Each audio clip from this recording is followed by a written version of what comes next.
ঠুংঠুং ছিল এক নাম্বার নেশাখোর আর জুয়ারি। সকালে চোখ খুললেই তার মদ দরকার ছিল এবং সারাদিন জুয়ারিদের সাথে তাস খেলে বেড়াতো। আর এইদিকে ঘরে তার বউ বাচ্চা খিদের জ্বালায় কাঁদতো। কিন্তু ঠুংঠুংয়ের কাছে তার পরিবারের চেয়ে নেশাই বেশি প্রিয় ছিল। কিন্তু একদিন জুয়ার নেশা ঠুংঠুংকে পুরোপুরি বরবাদ করে দিল। সে তার সব টাকা হেরে গেল। যখন দেয়ার মতো আর 1 টাকাও থাকলো না, তখন সব জুয়ারিরা তাকে কুকুরের মতো পেটালো। কোনো মতোই প্রাণ বাঁচিয়ে ঠুংঠুং সেখান থেকে পালিয়ে এলো। কিন্তু নেশায় ডুবে থাকার কারণে সে রাস্তা চিনতে পারলো না এবং অজান্তেই এক নির্জন কবরস্থানে এলো। হঠাৎ তার নজর মাটিতে পড়ে থাকা একটা মদের বোতলের দিকে গেল।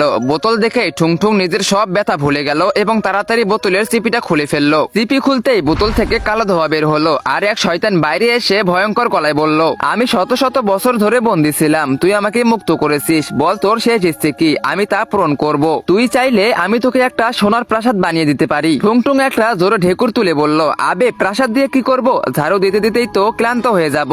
এক কাজ করো, আমাকে এমন একটা মদের বোতল দে যা কোনোদিনও শেষ হবে না, আর এক জোড়া তাসের তাস দে যাতে আমি সব সময় জিতি।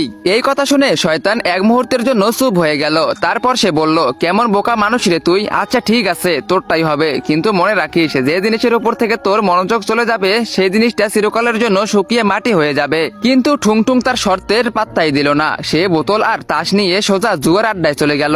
এইদিকে তার বাসায় তার বউ আর বাচ্চা খিদে ছটফট করতেছিল, আর ওইদিকে ঠুংঠুং শুধু মদ খেয়েই চললো আর জুয়ারিদের থেকে লাখ লাখ টাকা জিততে থাকলো। 7 দিন কেটে গেল কিন্তু ঠুংঠুং বাড়ি ফিরলো না। মাঝখানে গ্রামের এক লোক এসে খবর দিল, ঠুংঠুং তোর বউ খুব অসুস্থ আর বাচ্চাটা কাঁদতেছে, তাড়াতাড়ি বাড়ি যা। কিন্তু নেশায় ডুবে থাকা ঠুংঠুং হাসতে হাসতে বলল, আবে কাঁদতে দে, আর একটা বাজে জিতে নেই, তারপর ওদের জীবন বদলে দেব। 7 দিন পর ঠুংঠুং টাকা ভর্তি বস্তা নিয়ে টলতে টলতে বাড়ি পৌঁছালো। বাড়ি ঢুকতেই সে চিৎকার করে বলল, আরে কোথায় লুকিয়ে আসো চিন্টুর মা, বাইরে এসো, দেখো তোমার বর আজ রাজা হয়ে গেছে, আজকে তো পার্টি হবে। গাইস, তোমরাও কি অনলাইনে প্লেন উড়িয়ে ঠুংঠুং এর মতো নিঃস্ব হয়ে গেছো? তাহলে আর কোনো চিন্তা নয়, তোমরা চাইলে এখন থেকে ফ্রি ফায়ার গেম খেলেও টাকা ইনকাম করতে পারবে। আরে হ্যাঁ সত্যি, আমি বলতেছিলাম লেটস প্লে টুর্নামেন্ট অ্যাপস এর কথা। আর হ্যাঁ মনে রাখবে, পুরাই ডিপেন্ড করে তোমার পারফরমেন্স এবং স্কিলের উপর। তুমি তোমার যত বেশি স্কিল এবং খেলা দেখাতে পারবে তত বেশি ইনকাম করতে পারবে। তো আর কিসের দেরি, এখনই গুগলে গিয়ে সার্চ করো letsplay.im লিখে, এবং আমার টিকটকের বাড়িতেও পেয়ে যাবে। এরপরে ঠুংঠুং এত ডাকাডাকি করার পরও তার বউ বাচ্চার কোনো সারা শব্দ নেই।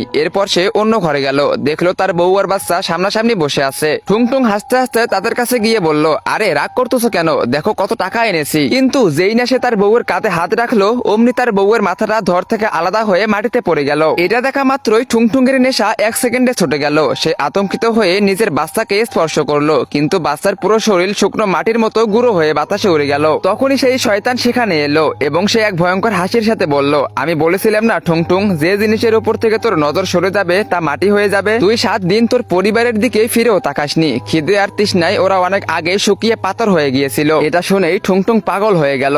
তো বন্ধুরা, এই গল্প থেকে আমরা এটাই শিখলাম যে মানুষ নিজের নেশা আর অভ্যাসে মগ্ন হয়ে নিজের আপনজনদেরকেই ভুলে যায়। সময় তাকে এমন একা করে দেয় যে তার কাছে ওই টাকা ছাড়া কাদার মতো আর কোনো আপন মানুষ অবশিষ্ট থাকে না।